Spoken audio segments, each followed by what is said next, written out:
Hey, welcome back to Too Long Didn't Care. I'm your host, Coy Mack, and today we're going to be talking about the Super Bowl streaker, why Tom Brady is using white privilege to apparently win, and how Time Magazine said the quiet part loud. Hey, welcome back. It is Monday, and it's the weekend after the Super Bowl, and that has been a fun time if you haven't seen it. The halftime show was kind of The commercials, meh, because, you know, it's all woke progressivism as we're being shoved in our face of how, like, terrible people we are and we need to change our ways from whatever is wrong with us. Anyway, before we get started, I want everybody to head over to the Hooch podcast page on Facebook. Go ahead and give us a like there, as well as go to our YouTube channel, like, follow, subscribe, and hit the notification bell so you can keep up to date with everything that we're doing. So to get started, the Super Bowl was fun because there was a dude named Yuri Andrade. Anyway,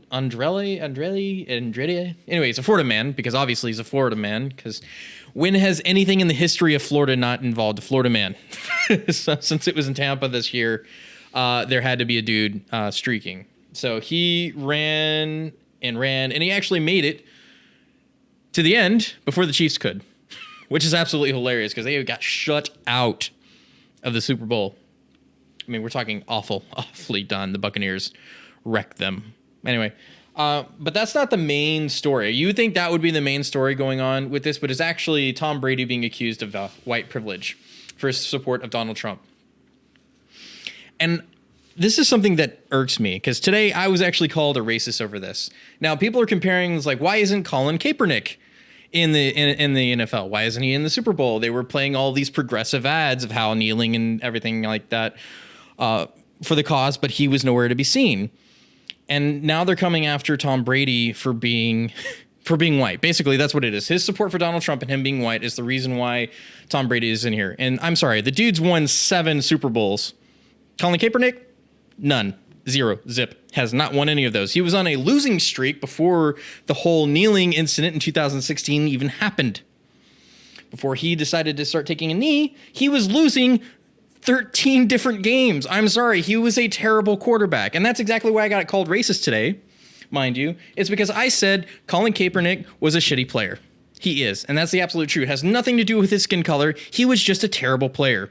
That was like doing this comparison of Tom Brady and Kaepernick. It's like saying LeBron James is just as good as that dude you used to play half court with in high school just because he's a really good civic activist.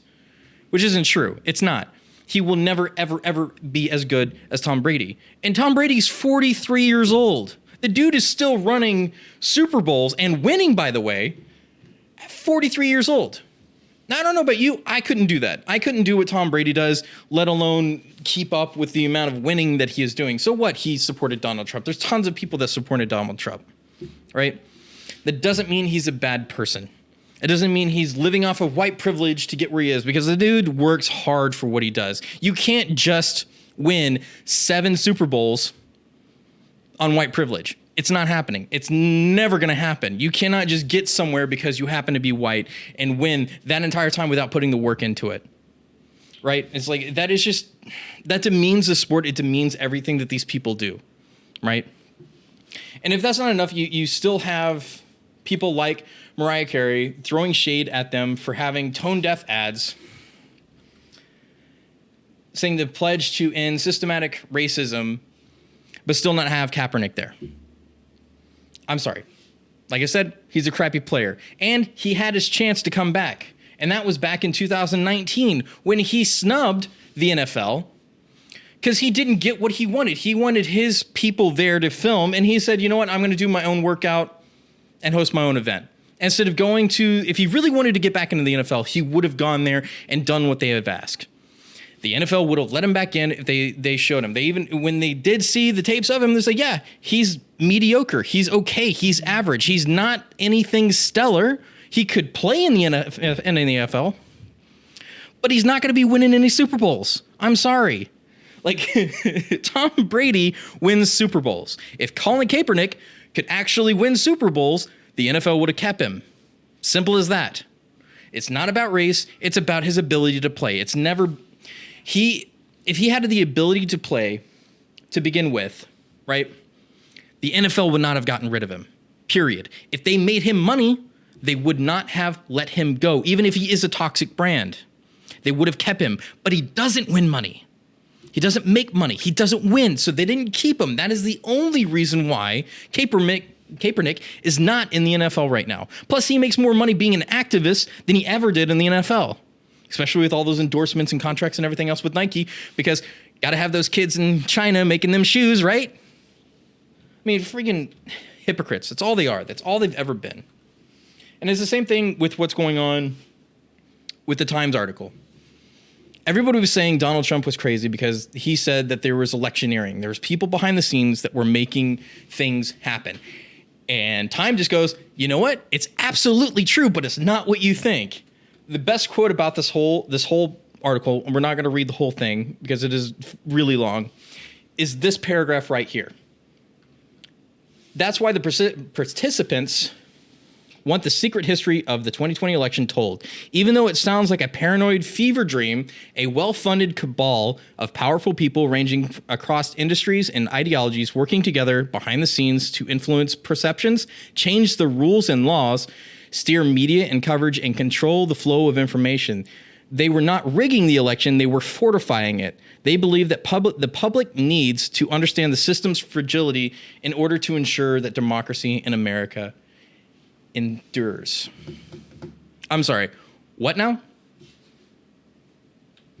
So you just changed the rules and steered media to what you wanted, and that's not cheating? I'm sorry. That's absolutely cheating. You can't just have a game and change the rules mid-game to make yourself win. That's called cheating. That's exactly what that is. You cannot have an election have an integral election if you have people behind the scenes spending money, making sure the correct candidate wins. The correct candidate. And that's the way that they put it, is they were fortifying the election. They weren't changing the election. They were fortifying it for your best interest, for America's best interest, because we know exactly what we have to do to protect you. It's all lies. It's all it's ever been. It's there. You can't say that there was widespread fraud, but there was fraud, just not anything that would change the election. And because none of the things that they did was illegal, in that sense, it wasn't changing the outcome of the election. We were just helping the American people get to where they needed to be, to find the correct solution. Anyway, these are just kind of the stories from last week that I didn't get to cover. Be sure to keep track of everything that's going on. It's going to get worse, guys. Like this year is going to be absolutely ridiculous with the kind of shenanigans that are going to be afoot. Keep after your families, keep track of your stuff, and I'll see you next time. According to your Facebook page, we aren't friends.